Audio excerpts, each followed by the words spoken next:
people are scared of the word hospice because I think in the past, over the years, hospice is death. The goal of palliative care is to keep people out of the hospital. When you come on hospice with that terminal illness, the expectation isn't that you're going to die right away. The expectation is that you're able to navigate through that. Mortality is a sneaky thing. Like, I think about it more now than I would have done 20 years ago. Right. You have to be open to having that discussion. Not everybody is of the same frame of mind. There are so many instances where even in the face of a terminal illness, people still have denial over the end point of death.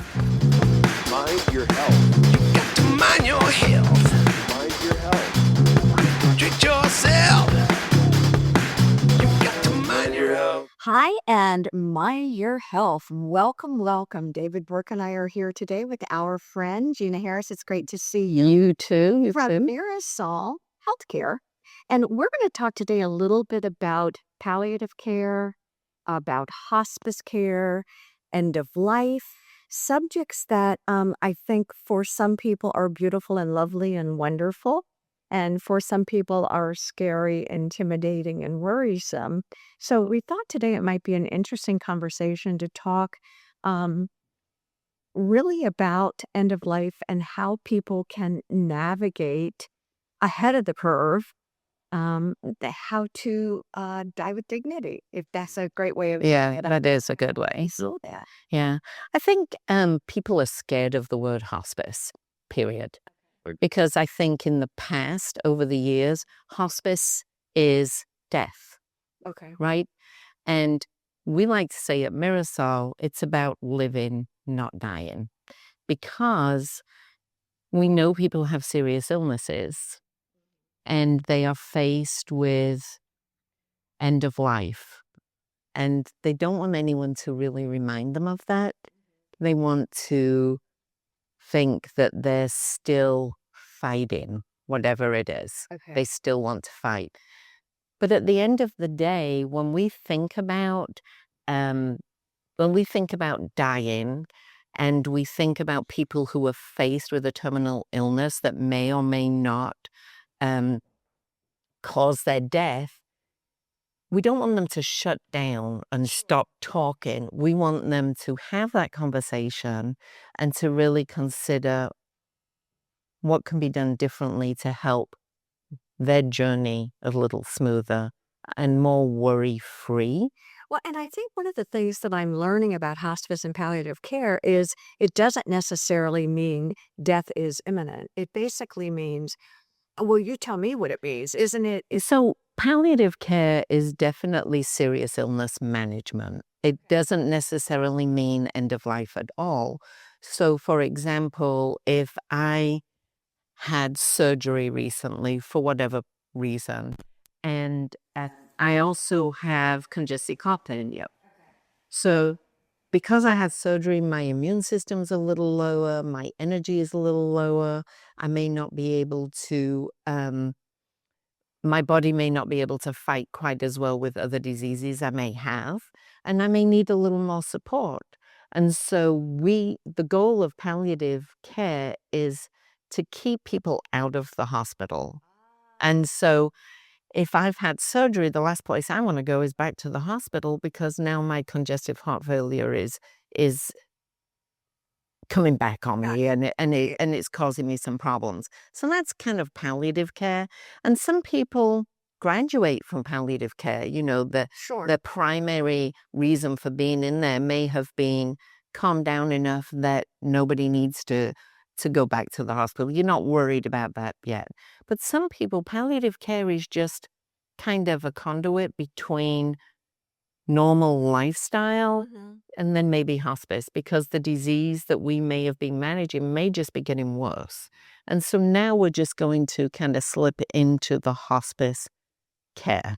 So hospice care, palliative care seems to have grown exponentially into initially when I knew hospice, it was end of life. Okay. And people came at the end of life. But that's really, that whole paradigm is shifting. It has. Talk to us about how that whole thing is sort of morphing and changing. Yeah. So if you have an illness that's terminal, the most common being cancer, the regulation says that we have to certify that the terminal illness that you could die within 6 months. Well, none of us have the power to say how long anybody is going to live, but we know that the type of cancer you have is going to be terminal, right? Your oncologist has said it. And so, how do you want to spend that time? So, hospice, when you come on hospice with that terminal illness, the expectation isn't that you're going to die right away. The expectation is that you're able to navigate through that and get yourself in a situation where you are more able to enjoy your family, that you can maybe do some of the things that you wouldn't have been able to do had you continued getting medical care, like going to your doctors and doing all of those things that take so much time and can be painful and can really take a lot out of you and your system. So hospice really is there to support you through each phase Okay. as you go through it. And some people, it takes longer than other people. And what is really the most upsetting for us in the hospice arena is when people come to us and they do die immediately. So they do die within 3 days. And that 3 days is probably the most painful and upsetting period of time out of the whole time that they could have been getting the hospice services. And we could have got them settled and we could have given them the meds and had them more prepared, not only physically, but mentally too. Yeah, that's where I was going to go too, because I've seen it too. I've seen maybe not 3 days, but Right. the last couple of weeks. Oh, we need to call it hospice, where there was so much benefit for the months earlier of not only physical benefits of let us manage what's going on, Right. help you breathe better, all the different things, but all the benefits of getting your life organized. What does this plan look like? What does everybody know? Is there any family loose ends that have to be cleaned up?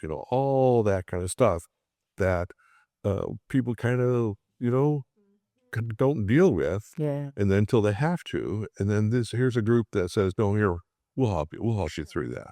But they wait so long. We have a lot of situations where if there is strife within the family for whatever reason, Okay. and then all of a sudden their loved one is imminent, they're going to die very quickly. And then the family kind of turns on each other. Well, this is what mom would have wanted. This, and really nothing has been prepared. To your point, they don't have their affairs in order, and they may not have known how to have done that. They may need somebody to guide them. So our hospice team is not only nursing and CNAs, but it's social work and it's chaplains. Got it. And so that team comes together to really come up with a plan that's going to work for that family. Who typically arranges hospice? Does the patient, does a physician say, okay, I think you're ready for palliative care or hospice? Does the family say, there are so many things we don't know what to do? I'd say both. Yeah. How does all that work? Generally, I would say the physician, be it primary care physician, or it's usually a specialist that says, we've done everything that we can. You've been in the hospital 3 times in the last 6 months. You're getting weaker and weaker and weaker. I think we're done. Right. Like, there's nothing else we can give to you to help you. Hospice is the next best option. What is difficult is, depending on the physician, depending on the relationship, that conversation may be at the hospitalization, and the doctor's like, this is not working. You need to seek out hospice care. And it may not even be a physician that they're comfortable with. Right. It may be a hospitalist. It may be, right? So this, and it's an educational thing for people who are not involved in the medical field as to what hospice really is. And it is guiding. It's It's financially helpful. It's physically and mentally helpful. Talk to us about both. Yeah, that's where I was going to go too. Some physicians are better at it than others, correct? But say we go back to the general practitioner, you may only see him once a year. Yeah. A lot can change in a year. And with some diagnoses, say we'll stick with cancer, I get it. The oncologists Sure. are very familiar.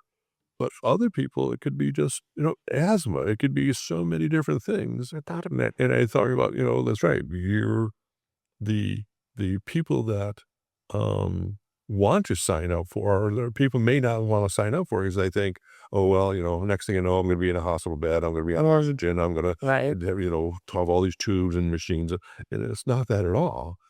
Yes, there's a physical caring side, but then there's the whole care and emotional care, spiritual care, all these other things that they don't think about. Caretaker. The Oh. caretakers. Yeah. And that's a whole other level in hospice care is the well-being of the caretakers, of the primary caregiver. And we just did a whole series for caregivers because that's a whole other piece that impacts the well-being also of the person who is on hospice or who needs hospice. Some more about that. About the caregiver side of it. So imagine, and we see this a lot, it's your mother. And as a daughter, you really are compelled to take care of your mother, right? Yes. And maybe that daughter doesn't even live in the area, but it's like mom's declining, I need to do something. So the mom comes down to stay, and it's way more than what she even anticipated, right? And so all of a sudden the daughter, the caregiver, is trying to navigate, what do I need to do? And we hear it all the time. I just had a call this past weekend, and the daughter was talking to me about, well, mom really needs to have her ears cleaned, and the mom is really terminal, like she's approaching being imminent. And I'm like, so why are you worrying about how to get your mom to this doctor's appointment? Well, she can't hear well. I said, well, let us help you. Let us get you some Debrox or whatever some drops so that you don't have to worry about that. And then all of a sudden the daughter just burst out crying. Like the emotion, it wasn't that one thing. It was every single thing leading up to that one thing. And they have no outlet. So the caregiver feels very trapped and don't want to say anything because then they feel guilty because that's their mom. So is what you're saying that that part of the role of hospice is to educate the caregiver about what their role is? No, not really what their role is. I would say more of, we're here for you too. Okay. And that you tell us where your struggles are with this. Let us help you. Okay. And that's a huge point because I see that too in my practice of husbands or wives caring for the spouse. Got it. And men will come in and you're like, oh, I got my nursing degree now because I'm changing bandages, I'm doing this, I'm doing that. That he was a photographer, he was something else, but now he's a caregiver, and he's not used to it. The particular case, the wife might have cooked and cleaned and done housework, and now he's doing it. I do see that a lot. Every day. So it's common. So it's really good to have someone that all right, I could do this, this, and this, but I really need help learning how to do that, and that, because I've never done that before. While providing assistance for them, we have volunteers who can sit with somebody to offer respite to the caregiver. We have CNAs that can come and do that ADL care. Because that is a huge piece too. And respite is so important. All right, so now I'm caring for my wife, and I'm married to her. I love her. I'm going to do whatever it takes. It is physically exhausting. And if I don't take care of myself, how can I take care of her? So much. The respite is so important to, and I hate to say, something they use to talk about those. Some people feel guilty, right? Well, for sure, guilt is a huge piece to that. But you just can't. You can't physically do it all. Yeah. So it's invaluable. Are there education courses or things that you all offer workshops to kind of I don't even know how to say this the right way. Maybe prepare us. In other words, before we get to that stage, have a will. Or have. So we did our caregiver series that had different aspects of what you're faced with when you have somebody with terminal illness. And so some of it was about, we talk about the 5 wishes. Okay. And, going through the list, what does your loved one want their end of life to look like? Even just understanding that basic piece of it. Do you talk to your wife about that ever? So I came home recently and she's doing something. I said, "What are you doing?" She said, "Oh, I'm filling this out for when you're gone." I'm like, I said, A year ago? "Yeah." I said, "Oh, where did I go?" And she goes, "Oh, the big gone. Oh, the big, oh, we're already talking about but no, right? Because Big gone. yeah, the big gone. Well, So, but people don't talk necessarily about. and think about somebody who has several children. Yeah. And the children don't always agree with what is the right path.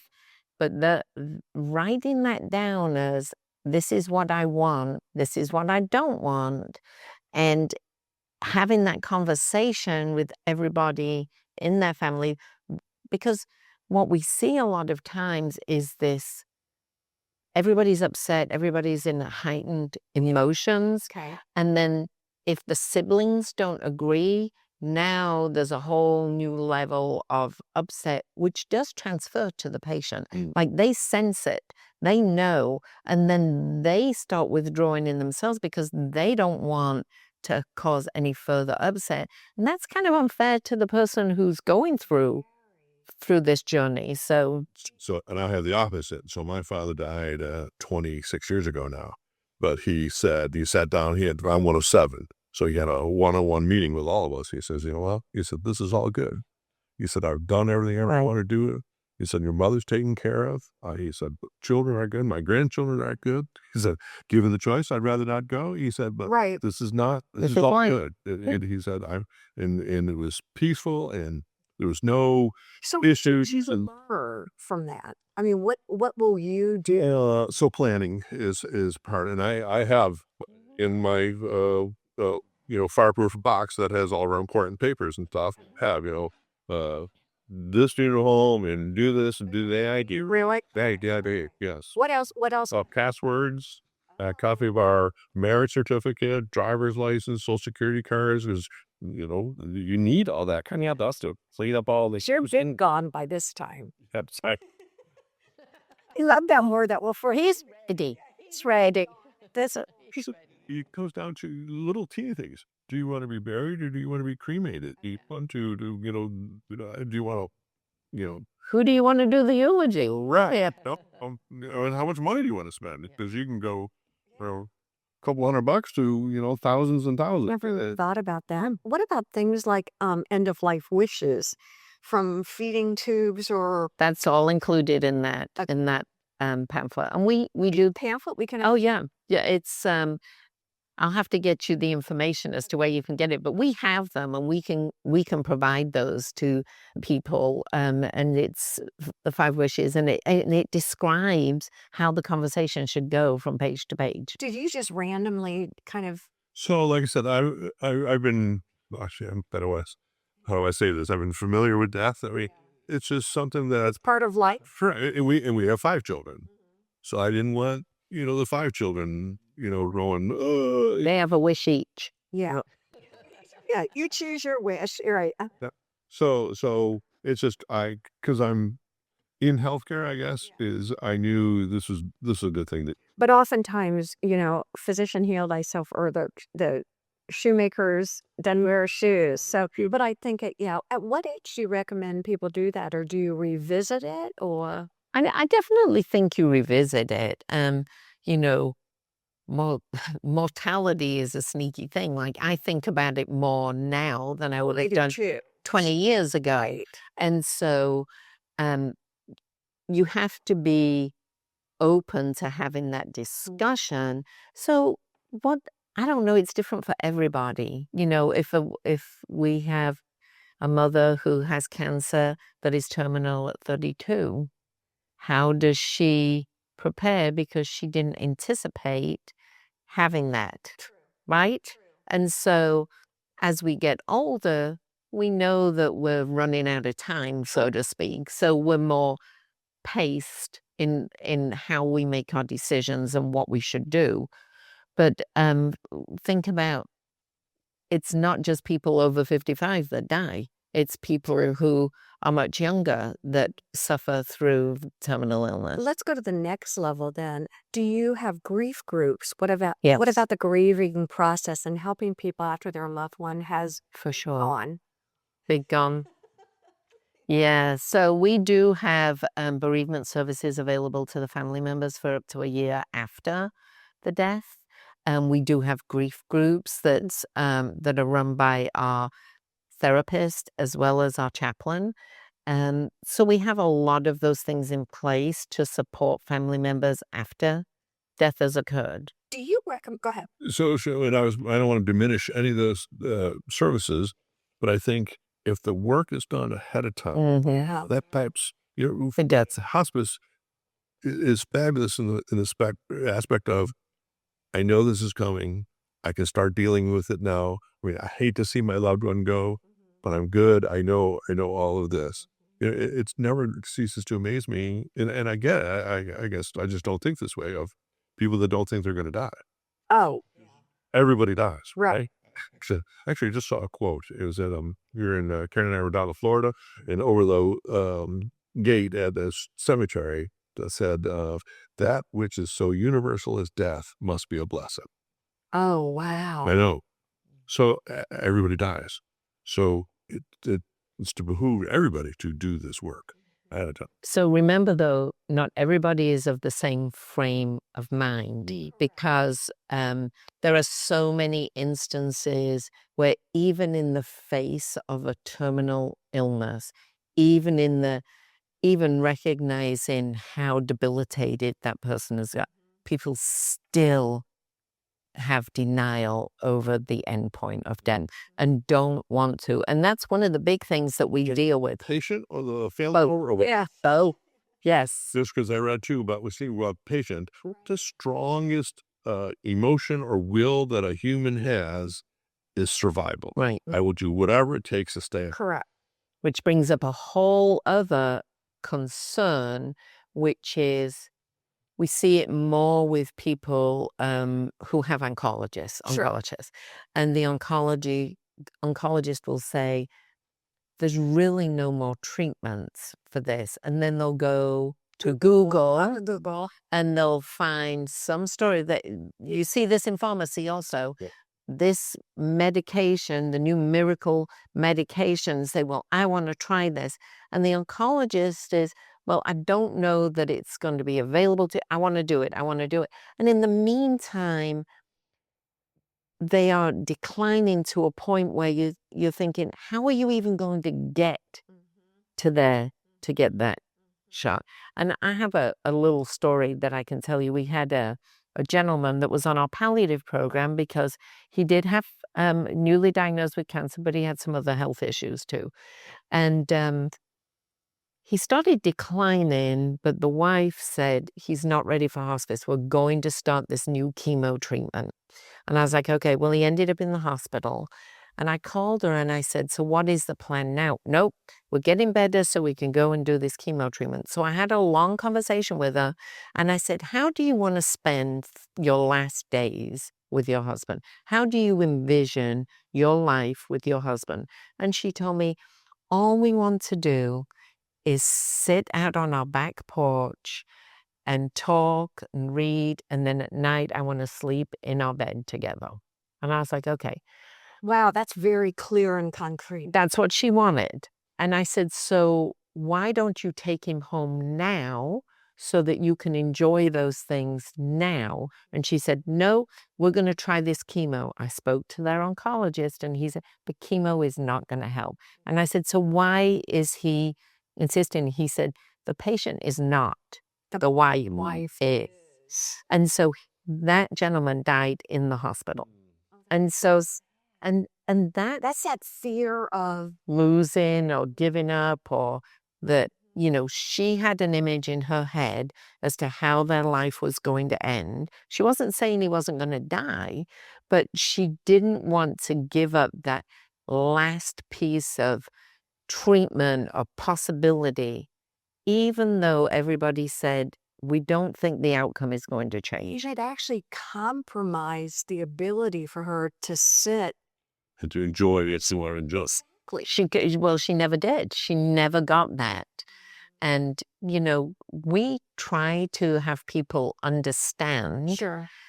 that the later it gets, you're not getting the full, Quality. right. You're not getting quality. Because the patient's compromised. Yeah. Yeah. So what did we learn about hospice today? Wow. I tell you what, it's pretty amazing. We're talking about the process of dying and quality of life. And I think we were both apprehensive about interviewing, and it was phenomenal. So I guess what I've learned is that it really is all about quality of life. It really is. Yeah, I think I learned too about preparation. So it's inevitable, right? We're all going to die. The more communicating we can do with our loved ones, the more prepared we can be. It's going to make life so much more enjoyable. Mm-hmm. And I think we learned that hospice is not something to be feared. It's something to embrace and get in as soon as possible. It does nothing but help us all. So we want to thank all of you for joining us here on Mind Your Health. Mind your health.